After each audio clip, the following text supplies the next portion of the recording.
room. Welcome to our panel about accessibility in audio technology.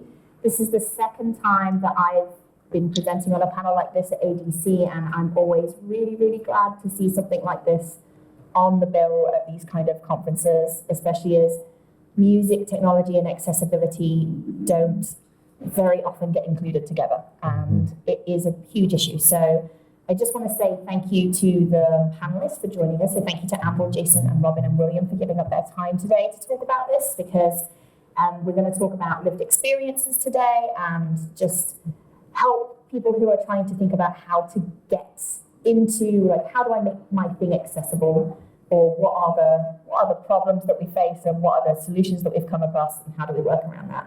And also I want to say thank you to everybody who's come along today, because I know it's after lunch and we're all feeling that low, and we're all also at a very probably first in-person thing in a while, and I don't know if you're like me, I'm like, oh God, there's people and I don't know how to talk to them.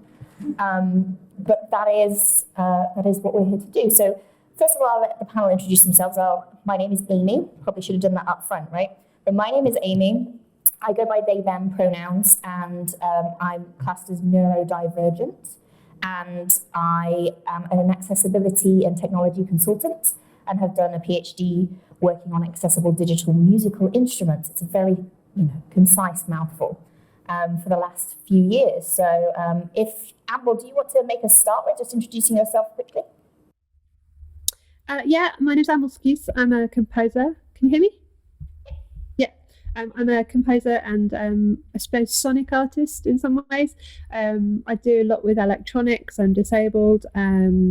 And I'm writing my PhD around how you can use technology to explore composing, performing and improvising through the lens of disability studies. So looking at the frameworks of disability studies and how to incorporate that into your practice.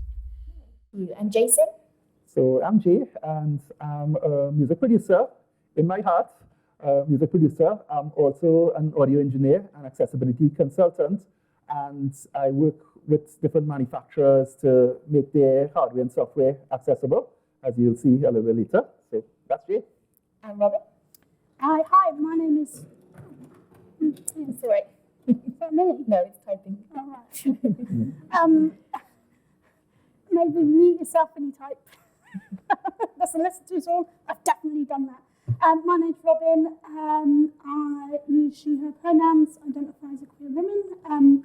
I'm a white woman with glasses in my 30s, and I have a mohawk that I'm growing, dressed in a suit, and I've got shiny shoes. I come from an organisation called Heart and Soul. They believe in the power and talents of people with learning disabilities and autistic people. I also run my own night called Robyn's Rocket, which is inclusive conscious. I feel, which I'll maybe talk more about later, but I feel a bit like an imposter because I'm not much of a programmer. I've done a bit. I've done a bit in pure data, like programming Arduino and that kind of thing. But really like a small amount. Okay. Hello, my name is William King. First time here. I'm a musician, a beat maker, and a producer. I'm currently in a band with a band called Electric Fire, and I'm with an organisation called Heart and Soul. And I'm 21 years old. I'm a father to one, and full-time care, so what? And what else? I use Ableton and stuff, and I love it. And I love tech. I've got like 2 power banks in my bag, a big phone, a big LoRa phone headphones, which work with sonic sound and stuff. I just love everything. And I'll talk to you through the way my life has went and what's my ups and downs and what's helpful for you in general. So yeah. Nice, thank you, William. You're welcome. Yeah, I think as you can see, we're talking this year a lot about just how accessibility is. Oh, we've got an echo. I'll give you a minute to sort that out because I don't want feedback. Are we good? Awesome, thank you. So accessibility as an experience is very different for everybody. Like, it's like your lived experience as a person. It's so individual. that there is really no one-size-fits-all solution for these things, and talking to people about pain points and fixes is really important as you're going through that progress, especially if you're trying to introduce accessibility into the things that you do. I'd like to talk to our panelists a little bit about when did you first become involved in music, and how, like, where was the first time you encountered an accessibility barrier? Maybe Jay, if you want to start us off with that one.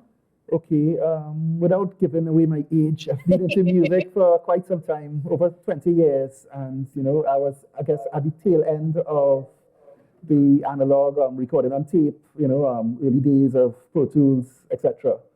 And so I learned pretty much by feel, by knowing where knobs were. I would learn like entire consoles and tape machines, etc. And then as software started becoming accessible, the barriers started showing up pretty early because, of course, there was no voiceover or anything like that. And, there was no way to do things like metering. Of course, I took the same approach, using computers, learning, of course, my way around keyboard. I would learn, like, okay, if I press Alt and F, it would open the file menu, but then I need to remember, then I need to go down 10 times to get to export, or, so things like that presented a challenge. I'm one for challenges, so I always found a workaround. But to answer your question, that's when I realized, something needed to be done. There was more ahead. It's always about having to create those mental models, and I know we do that a lot anyway as musicians who improvise and work with hardware that doesn't always behave.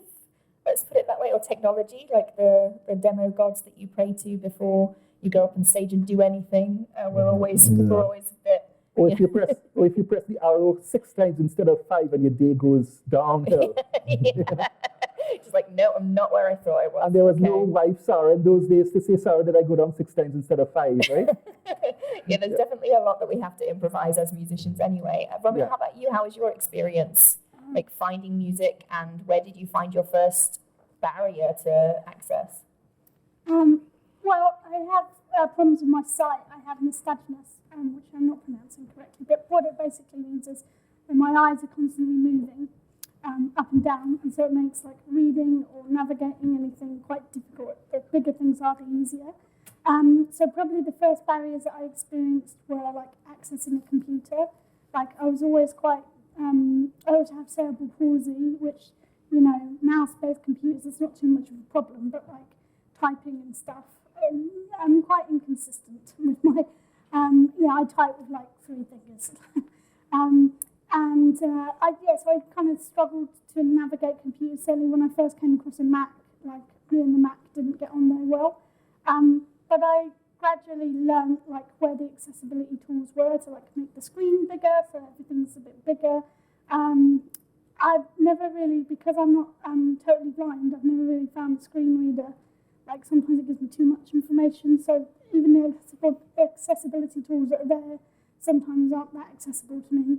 And I think, when I was like using Arduino and stuff like that, all that stuff was fine, but it does require a lot of short-term memory, and I probably have ADD, so I have a lot of problems with executive functioning, which is like your brain working out what order to do things and how to do them, and your working memory, so that's like your RAM in compute terms.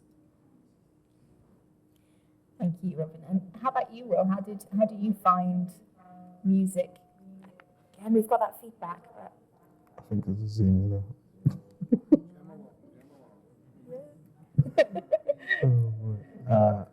1 2 1 2. Okay, cool. Yeah, that's great. Now. It's gone. Cool. Do you want to tell us about your experiences? My experience, I'd say, I don't know. I'd say, starting from back in school, I had dyslexia when I was little, and basically that made stuff harder for me to actually learn how to use logic and everything, and different softwares. And the school I went to was a disability school, so they had all the Macs and everything you needed, but it was just me actually being able to learn it. Yeah. And it was much more harder for me. And the worst thing was that I loved music more than anything else. That was the lesson I was looking forward to. Like I was jumping to go to music. Everything else, get the work done and all that and sorted. But music was the thing for me. So having dyslexia basically slowed me down from learning at the pace as everyone else. And it kind of put me in a bad mood because when I saw everyone else learn how to use different instruments, learn how to click on different things, and I was still stuck on the same instrument, playing the same loop or playing the same instrument but just a different melody at school, it kind of put me down. So like that was my barrier, and I looked at YouTube videos, I looked up big forms, I ordered the Logic book tutorial things, but they helped, but it never really stuck there. So basically I had to just figure out a way to just actually go at my own pace, get up my own computer, which took a long time to get a computer to run Logic, because that was the recommended stuff for everyone who uses as well. And that was my barrier, and basically I had to just like focus on it fully 24/7, and eventually I slowly learned other stuff, and by doing that, basically what I did was literally just read through stuff more, actually do it myself. So don't look at the books or the YouTube, because the YouTubes are fast, they talk hella fast, and they click everywhere, and you're thinking, where did it go? So basically going on there, messing about, fiddling, and literally just doing your own thing, that's the best way to learn. That's the way I taught myself. And yeah, really, and when other people found out, well, how do you do this? How do you learn that? I said, I just messed about. Yeah. Like, I don't know, I actually don't even know notes. I know A, B, and C, that stuff, but I don't know actually chords and stuff. Everything I do is just by hand and by ear. Yeah. But that was my first barrier, and I loved it. And Heart and Soul helped me a lot as well. So yeah. Nice. I think good. that's a really important point to make when you're designing things. It's not just about designing the thing itself to be accessible, but the way that you can learn it to be accessible. Because if you're working and putting all this effort into your product, and then actually your YouTube videos don't, like, they use a lot of, you point to this or that, and like anybody who's visually impaired can't follow that because they don't have a clue what this or that is, or they talk so fast that you can't, like, you're having to pause it every 5 seconds. Two screens were the worst. Yeah. I had to hold my phone for the YouTube video and then use the computer to actually click it. It was terrible. Exactly. So following along can be really difficult, and like everything to do with your content and your like kind of ecosystem as a company matters as well, as much as your product, as much as the thing you're doing. Is the website to download it and authenticate it accessible? I know so many people, I mean, you've probably come across this before, Jay, as well, but if you try and authenticate something, you have to get somebody else in the room to do it. Yeah. And it's like... Yeah. Sometimes it's one button that's a showstopper. So, you know, so for example, everything, and then Sarah clicks that one button, and then, yeah, you get to go again. And the show must go on, yeah. But then if she's not around, or somebody's not around, that clicking that OK button, for example, can cost you a day because you're stuck. Yeah. You know, so things like that can happen. And it's, to me, it's worse when it's a small problem. You know, like when it's a big problem, you can say, oh yeah, it's a big problem, it needs to be worked on. But if you can click one button and that's stopping you, that's the heartbreaker there.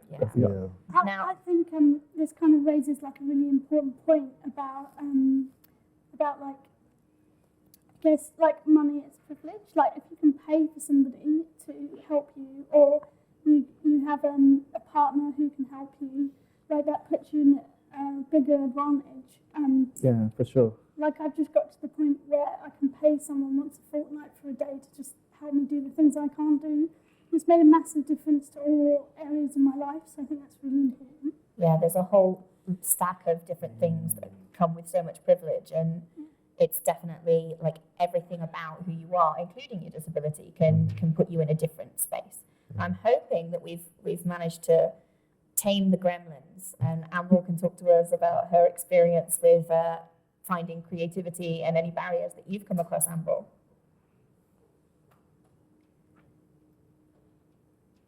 No audio. Type a question to Amble, maybe? Okay, well, for now, let's talk a little bit more about then in the actual discovery of your creative practices. Is there any piece of tech that you just fell upon and loved? And did that just like change the way that you thought about creativity and the access that you had? You're nodding, Will. What's Yeah. I would say GarageBand on my iPhone 6. It was Yeah. Mate, that was the one. I'm telling you, I felt like a genius. The GarageBand on iPhone 6 with the launchpad way where you didn't have to play it in the what do you call it, in the view menu, and it just goes the whole across. This way you can actually play it. You can press record, play it, and it'll be like a little square box, and you can press that, and then press other buttons as well. So basically a launchpad on GarageBand, not Logic, GarageBand actually on iPhone, and that was the way I actually got to actually making stuff at home. And before I had any laptop or anything, that was the way I made beats. From there, I uploaded it online. I waited for like a whole hour for the track to be going up online. It really helped me a lot to find out how to use different buttons and stuff. It was very simple. It was very accessible. I can do it anywhere was the main thing. I could even plug it into a computer at school with the aux cable and just listen to it through. Basically, the launchpad was the way I came through. I don't even use the view menu in like doors anymore. All I do is I use Ableton and I use the session view. There was a section where you can just click a scene and it plays that whole scene. I don't really use a view menu where you play and then you loop it and you drag it and all that stuff. It's very long. Yeah. But, it's so cool, isn't it, when you can just find something in the palm of your hand and you can just start doing it. Because that's the experience for a lot of people who don't have to think about, oh, how do I set this up? How do I process this? How do I make sure that it all works in conjunction with one another? And then I can get to being creative. Like a lot of people have to do that when they're working with hardware and stuff, but if you then have to think about all the access requirements that you have and what you need to place on top of that to then be able to get creative, you can so quickly lose interest in being creative. It does make you pitch you back a lot and your motivation just goes sometimes. If your motivation is not there, then it just goes down here and you look at yourself going, what am I doing? But iPhone 6 GarageBand was the way back in 2000 and what? It was 2010, I think. Yeah. I started banging that out. That was just the way, literally. Honestly, so, I had the moment where I was like, I'm a genius. I felt so good. Inbuilt samples, but you know, it was all me. And it got to a point where people were like, you made all of that on GarageBand? I was like, yeah. I was like, really? Like, yeah, man. Like, literally, it's all there. Like, oh, okay, I didn't know you could do that. But you just never really had time to sit down and try. How about you, Robyn? How did you find anything that just really opened up the creative process for you? Yeah, it's more of a hardware thing, but maybe there's some lessons built into it. I got a keyboard, and I don't remember how my mum got some, I don't know whether it was like a teacher pension or something, that she wanted to spend the money on me, and she bought me this like really fancy keyboard in like 98. And it was really fancy. But the thing about it that made it more accessible than the previous keyboard was that I could record a part, and then so I could record like a left-hand part, and then because I have cerebral palsy, I could then record the left-hand part with my right hand, and then I could overdub the right-hand part. That made a big difference. It was fancy for the 90s. Yeah, it was amazing. Yeah. I think my Clavinova did that. Yeah, so overdubbing, and then obviously, when I came to a computer, I already had the idea of overdubbing. So that was a thing. The concept was there, so you could just take them around. Yeah. What about you, Jay? Pro Tools. There we go. Right? Pro Tools 9, when Pro Tools 9 came up, it was the early days of accessibility, and this was the game changer. This meant that I can be completely independent. I can work in my studio. I can walk into any studio anywhere in the world, press Command F5, turn voiceover off, and we're good to go. Pro Tools. Dave Tyler's in the house from our bed. Right, so Pro Tools is mine, and there's another one which you're going to have to wait about 15 minutes for. Okay, but I have a nice surprise coming up soon. But Pro Tools was my game changer. So I've got word that we should be technically back online with Amble. Hello, sorry about that. Hybrid conferences and all these pains that we have to do. But I just wanted to ask you, on our last question, we were talking about accessibility and how you found music and where was the first barrier that you encountered. And then we've just been talking a little bit about things that have been really helpful in our creative practice. So maybe if you could lead with the first one and lead us into the second one, that would be great. Sure. Can you hear me? You're very quiet, but try again. Okay. That sounds better. Yeah, so I was always an instrumentalist. Come out of nowhere. Played lots of big, heavy instruments like baritone saxophones and contrabass clarinet and stuff. And when I got ill, I basically lost a lot of physical strength. I'm just going to take my headphones off because I can hear myself 2 seconds after I've spoken. It's confusing. Yeah, sorry. I think we've still got some gremlins in there. Oh, wow. Yeah. I don't know if you can still hear me. I'll carry on anyway. We can still hear you. So Perfect. basically, when I got really ill, there was a lot of things I couldn't do, but I knew that I could use a laptop and I could still use Logic. And the thing about composing is that I could do it at my own pace. So if I needed to be in bed and work for 10 minutes and then sleep for 2 days, that was fine. I could come back to it. It was harder when my laptop was more of a brick. I did have days where I couldn't pick my laptop up and get it onto the bed. It would be on the floor, but it would be too heavy to move. So for me, a lot of it was about physical weight, doing anything with electronics. I have a really small rig. I have my laptop. I have my Mimu gloves. I have a tiny, tiny fader board, which is most tech heads would look down their nose at, but I can fit it in my wheelie suitcase and I can take it, and then I can do things. So for me, a lot of barriers is about the amount of gear you need, the amount of stuff you need to carry. And by the time I've set everything up, I'm too tired to do any work.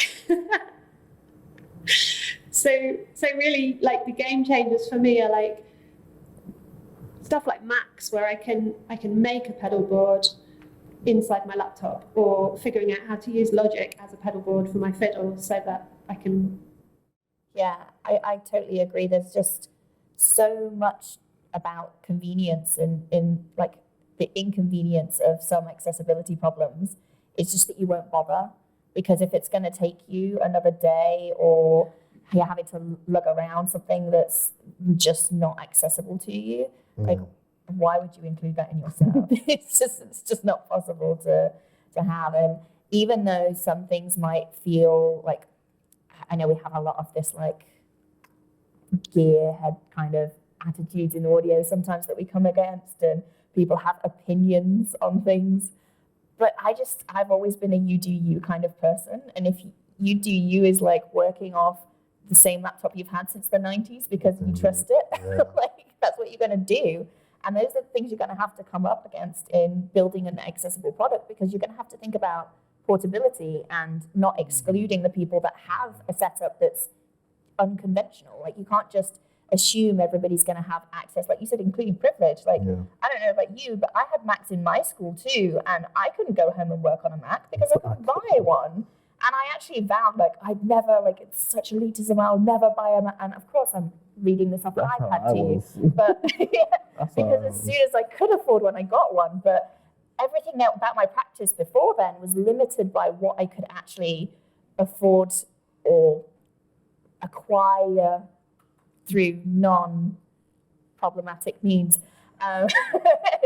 onto my laptop at the time. And yeah, I think there's a lot of things that you can actually just start thinking about like that, like portability when you're talking about accessibility.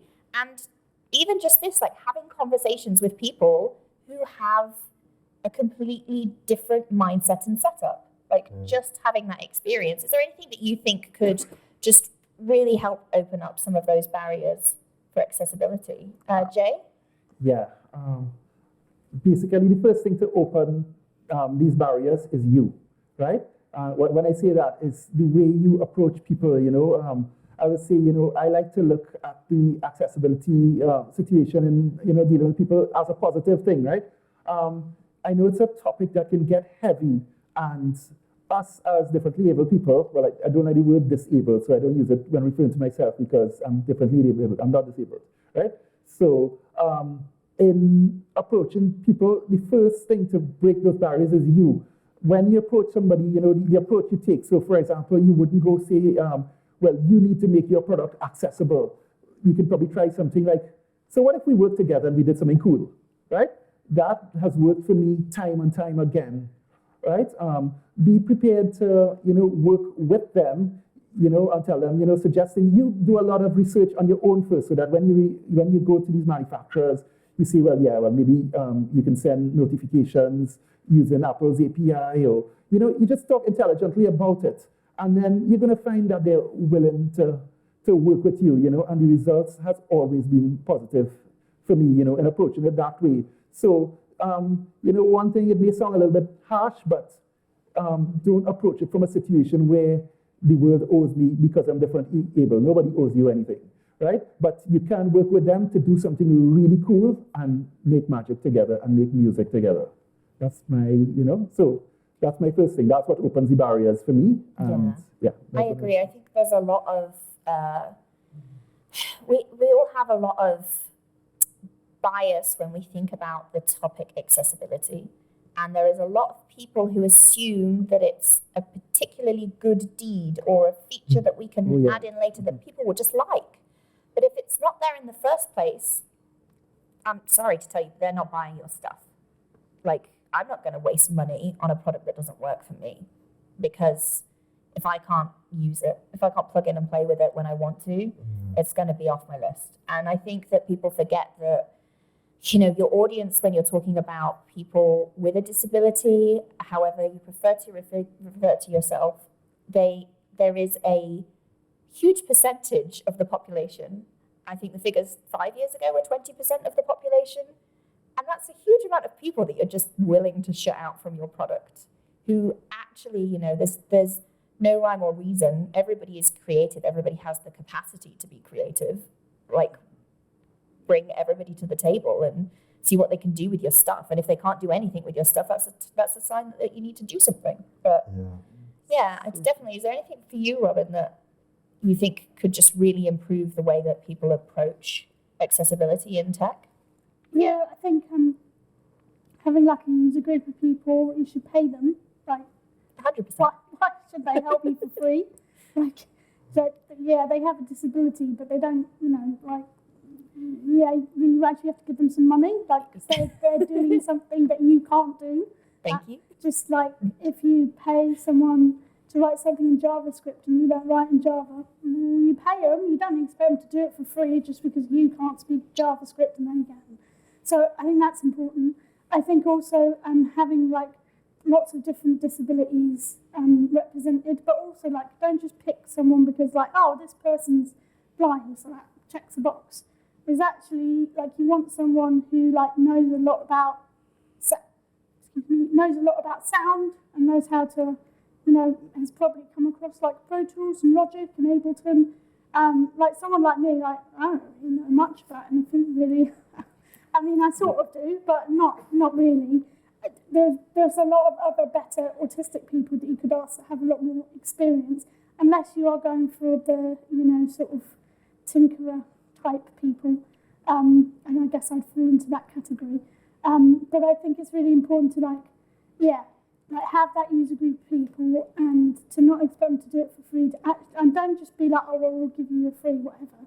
No, you have to give them money. This is like the being an accessibility. It's a service. Yes, it's a service. And the amount of times I've been asked to like do something for no money, or I will give you a free such and such. And the free such and such doesn't pay my rent. I have to pay rent just like everyone else. And having a disability means that you have more outgoings often. Yeah. And you have to spend time fighting the benefit system to get what you're entitled to and to have support and all that stuff. And it's a lot of admin and a lot of hard work. So, if you're just saying, well, we've got this money and we can pay you this much, then I think that's really important. I think also making sure that you represent a wide range of people, because I think Rose Smith, who's she's a trans woman, and she's the technician on Pottery Throwdown on Channel 4, and she was on Susie Ruffle's Out with Susie Ruffle podcast recently, and I think she said, because she on the show she doesn't openly say she's trans, but she says that people actually email her and say thank you for being on the show because, you know, the person emailing is a trans person and they really sort of resonate with Rose, and it's great to have someone who, it's not, the show isn't about the fact that Rose is trans. Rose has skills in pottery and is doing a technician role. And so she's always there, but like it's not like, oh, look at me, you know. And that like Rose says, if you can't see it, how do you know you can be it? And I think that's right. And I think, like, looking around today, there's a lot less women than there are men. And like for me, like as a woman, that doesn't bother me, but I'm quite a butch woman. So like I kind of fit in with the guys and it doesn't bother me. But I can imagine that if you were quite a femme-presenting woman, it might feel uncomfortable to be with a bunch of men. Like, I mean, it's not that you've done anything to make people feel uncomfortable or anything. It's just, you know, if you don't see yourself, how do you know that you're welcome in this space? Yeah. And also you're not just like an added extra. Yeah. Representation is these things. It's about all of those things. And different types of disability, different types of gender, different types of races, all of those things are what you have to think about when you're trying to think of ways to, one, test the things that you're building, but also, again, going back to the learning materials, going back to the marketing that you do, like show people, real people in the things that you do of all kinds, of all sizes, of all shapes, that have all sorts of accessibility requirements, because it is about being able to have that representation in a product and understand that that's something that you can access to. And I mean, is there anything, Amble, that you want to add about accessibility and ways to improve? Definitely follow from what Robyn just said about, I can't see the audience, but I've sort of made that assumption that there will be a lot of guys, probably white ones. I wrote a paper called Diversity Equals Algorithmic, and I sort of tend to think of it as like, if you think of an EQ strip, and like all your EQs down, apart from like 3 frequencies, and then it's like, oh, this sounds great, and it's like, well, how do you know it wouldn't sound better if you didn't have the other frequencies happening at the same time? And actually, if you've got a process where at the beginning of the process you have a whole bunch of people, sorry, my headphones put me off, ironically, you have a whole bunch of people, and then by the time you get to audio development level, in terms of their development, the only ones left in the room are the white guys, then there's something in that process that's notching out those voices. And it might not be conscious and it might not be deliberate, but it might be that a lot of the interesting chats happen at the pub and the women aren't going to the pub, or a lot of the interesting chats are happening after gigs where women are maybe going home, or on courses where women aren't equally represented, or on courses where women aren't teaching the young guys. So the young guys are coming up and thinking, oh, well, there aren't any women in electronics because women aren't good at this stuff. And so for me, it's about, we actually have to look at the process from a kid who's really excited about this subject. What happens on the way to becoming an audio developer that only the white men get through to the top? Like, how does that happen? And at what point is our code wrong? And we have to change our code so it doesn't spit those people out. Yeah, I get that. And you know, if it's that courses are full-time and that a lot of disabled people can't do full-time, then you've immediately spat out a whole bunch of voices and ideas and perspectives by saying, well, those people aren't part of this. Exactly. And I think there's lots of things we can do to stop those people either falling out or walking away from. I agree. And this situation. The other thing I noticed. Sorry, it's okay. I just want to iterate to the room. The other thing I noticed with the situation is that a lot of women. Sorry, carry on. A lot of women tend to sidestep. So they'll be doing audio, and then they'll get to a point where they're like, I just can't deal with this anymore. It's the sexism, or it's I keep hitting brick walls, or people are giving me you're not talking about women enough, and I feel so frustrated, so I'll go sideways and I'll become a sound artist instead. That you have these whole situations where people just think, I don't want to be in this, I don't want to be here because this is so horrible and toxic and having such an awful time. I'll just go and do something else instead. And we really need to be aware of that, and not just be like, well, they're not here, not our problem, because it really is. It's like, how are all these voices getting muted, and what can we do to bring that EQ back to level and actually hear all the sounds and all the voices and all the ideas. I'm going to stop talking now. Sorry. Can I add something? That okay, everyone in this room, everyone can't solve this problem, but I think you need to reflect on yourself, because maybe there are things you do that make other people around you feel uncomfortable or unwelcome. I haven't come out to my parents yet, partly because some of the things that my dad says, he's not homophobic, he has gay friends and stuff, but some of the things he says make me feel uncomfortable, and I don't want him to say those things about me, and he's not meaning to be horrible, he's just, other people might describe it as banter, and the same thing happens with autism. Both my parents are autistic, so that's fine. But even with that, my dad insists on saying, well, I'm a burger and you're a burger. And I'm like, I'm not a burger.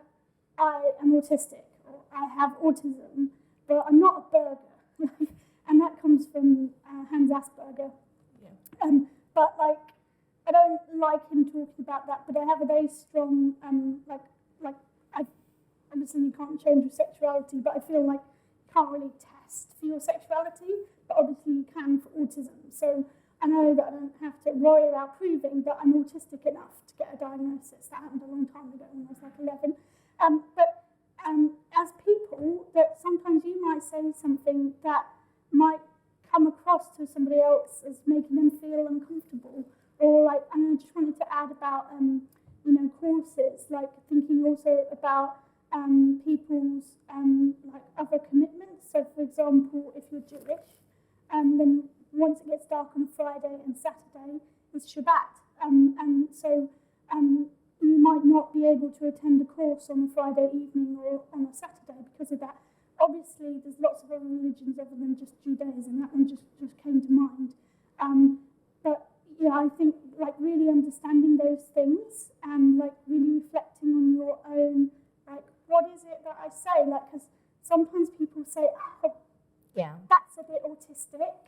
Or, and actually, how does that really make other people feel? And language it's super important. Language is important, and how we manage these things is really important. But I do think, just to add to the room, obviously this is a collective societal problem, and we're not asking you to go home and change yourselves and change the world tomorrow. That's not a thing that we're asking for when we're talking about these problems. But just to acknowledge that they exist, to look at your practices and think, hey, who haven't we got in the room?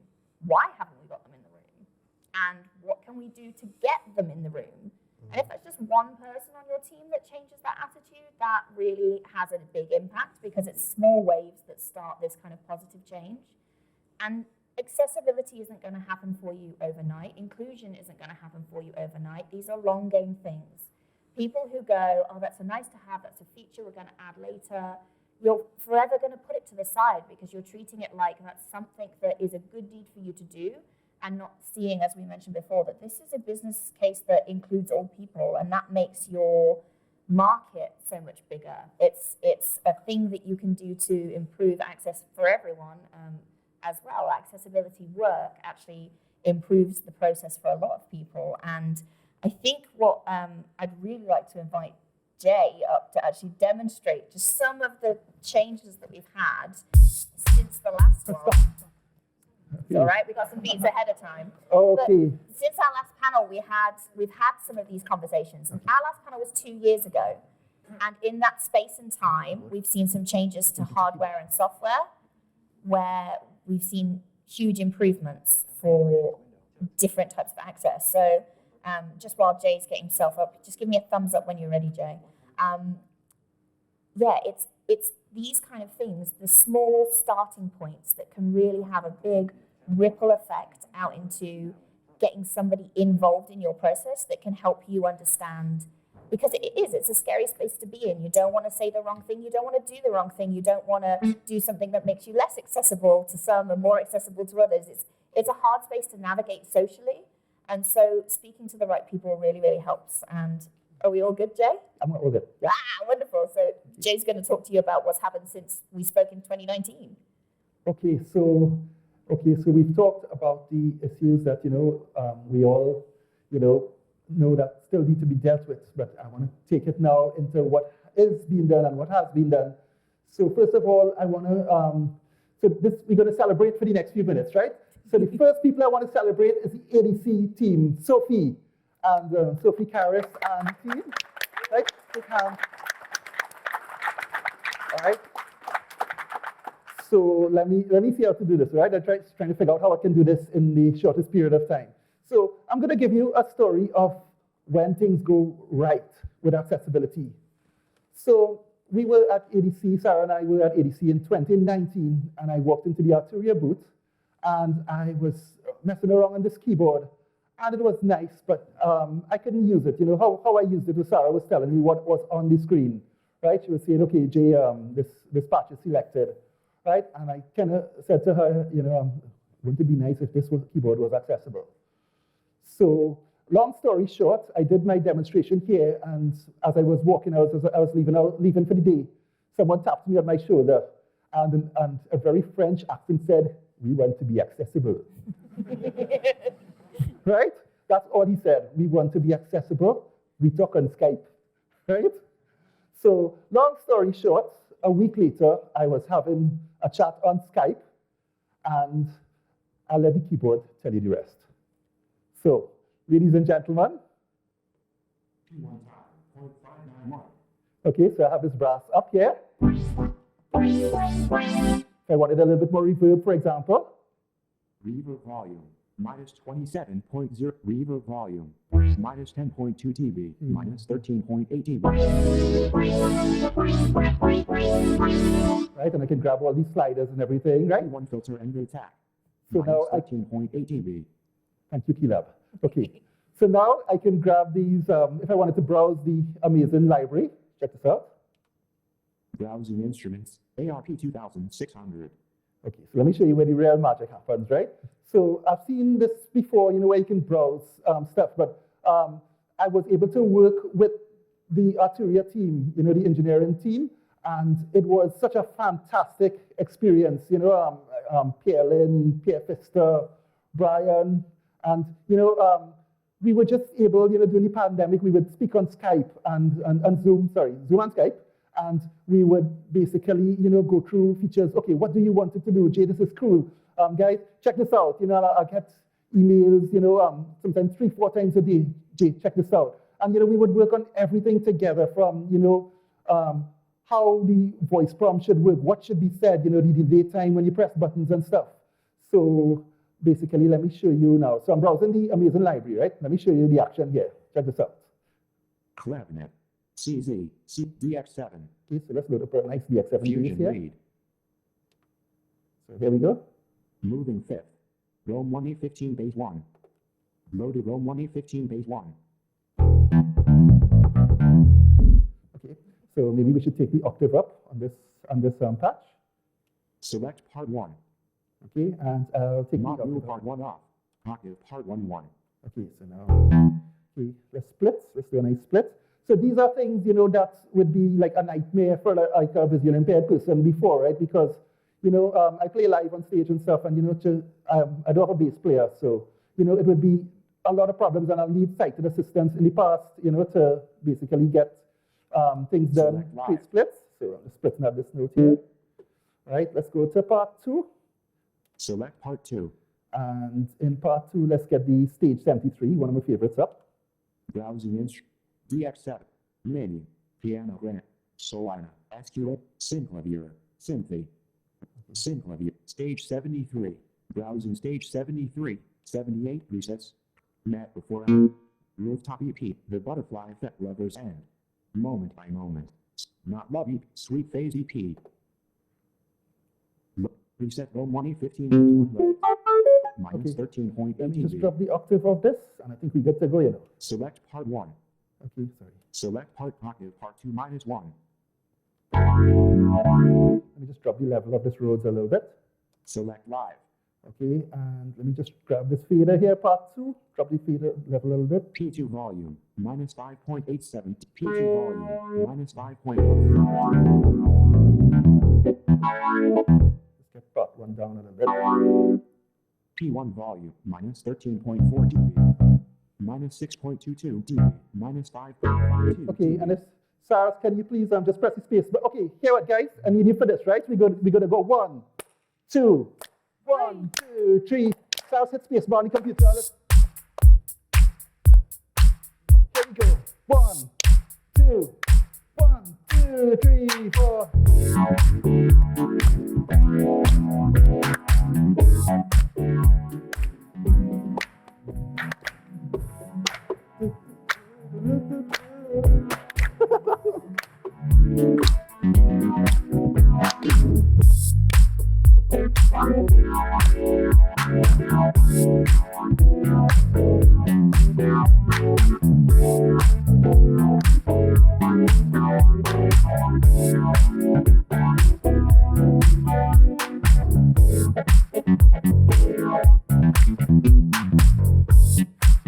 Stop it.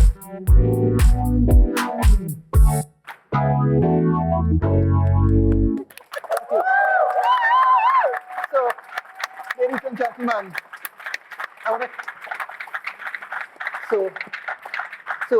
as I said, in my last couple of minutes, I said we're celebrating, right? So, first person I want to invite to celebrate with me, I want to call the man who said, we want to be accessible. Ladies and gentlemen, Mr. Kevin Walcott, join me on stage.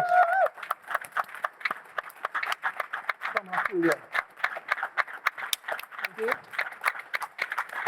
Okay, and I want to call, and I've also had, a lot of really good conversations since ADC, a lot of positive things have happened, a lot to tell you in 2 minutes. So I'm just going to call some people from Juice, the man who was getting everybody to tell me, yes, Jay, we can do this.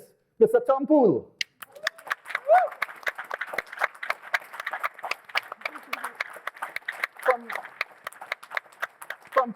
From Pace, who made the iLock license manager usable for accessibility now, so I don't need to call my wife at 2 o'clock in the morning to authorize something for me. Andrew, can't remember your last name. Andrew, join me.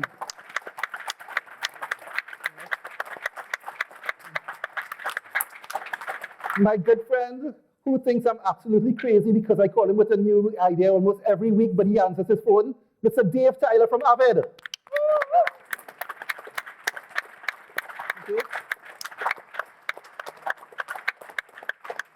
Okay.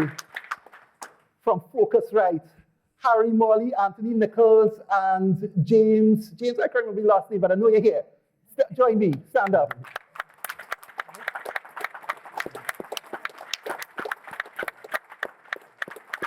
And then, again, not here with me, but I wish they were here because these guys need some type of an award. Anybody want to take me up on that offer? The Arturia team, Pierre Pfister, Pierre Lynn, Lee Bree. This team has contacted me like during Christmas holidays, these guys on their Christmas break, after their Christmas break, and they did it, guys. This is accessibility at its finest. The Arturia team, who is not here with now, I hope they can see this, Kevin, at some point, right? Couple other people we're in contact with Output, who does arcade and all that other amazing software, Exhale, right? Antares, we've done some really nice stuff with them as well. Antares, that's who else? Antares, so many others. Output, Antares, a lot. But a lot of people have embraced this, and a lot of cool things are about to happen. This morning I met Lorna from SoftTube, Pete from Akai, right? Who else we met? We met some people from Slate. And these people I want to be showing your products next ADC. Of course. All right? So guys, we have a year to do it. All right? Sophie, join me. None of this can happen without you. Sophie, Josh. right? And the ADC team, right? Who's doing some amazing research now, and Sarah and I are fortunate to be a part of this research at Ableton, right? Every week I get asked by people all over the world, you know anything? Ableton going to be accessible? What do you know? Right? What I can say is they're doing a lot of amazing research. Spencer! Spencer and your two friends who you introduced me to yesterday, they're here. You guys stand. You are some amazing guys, right? So amazing research is going on at Ableton, and Sarah and I are fortunate enough to be a part of it, right? Well, I don't have my glasses, so I can't read the rest of the story. So I think what Jason's trying to say is he's very grateful to the people who have reached out and joined the conversation, and many of us are open to that conversation, you know, whether we're the tinkerer or the producer or the person who hybrids between them both. It's about starting those conversations, and it's possible, and you can speak to the people in this room or the people that Jay has mentioned about how to make that possible. It all just starts with a small thing. It's progress, not perfection. So just remember that. And again, thank you to our panelists for joining us today and having frank conversations about the things that, one last thing, Jay? One last thing, yeah. I mean, this thing is amazing. Promise. I can go on forever. Promise. One more thing. Okay. I must highlight a couple of companies like Creative United, Attitude is Everything, you know. They have been doing some things, you know, to address some of the other type of accessibility problems, you know, where people are, you know, as I think Robyn so elegantly said, you know, may not be as privileged as others, you know, but they're doing some amazing work with their Take It Away scheme. You know, you can read more about it online if you look up Creative United, you know, so those companies are also making it happen. You know, I know Native Instruments has done some amazing stuff, you know, some really cool things happening. And I want to say one thing, you know, I want to add AADC. The other A is accessibility. You guys have done some amazing things, and you've been facilitating a lot of things, right?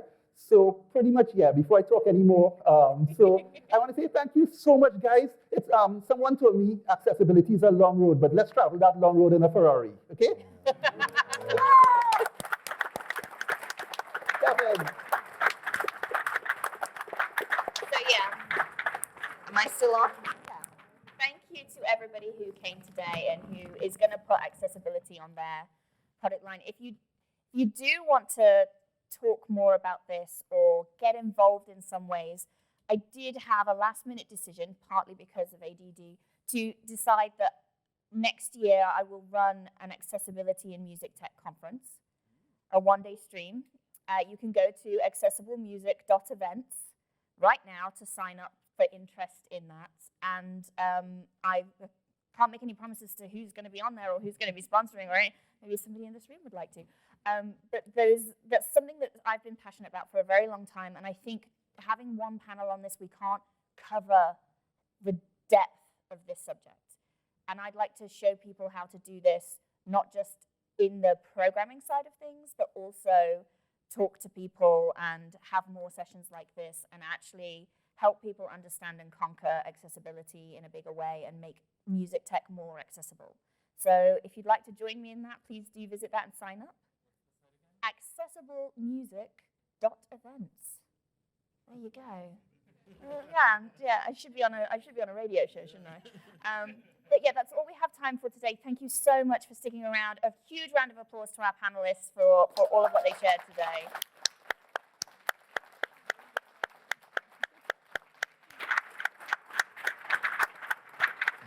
Look like you're going to play us out, Jay.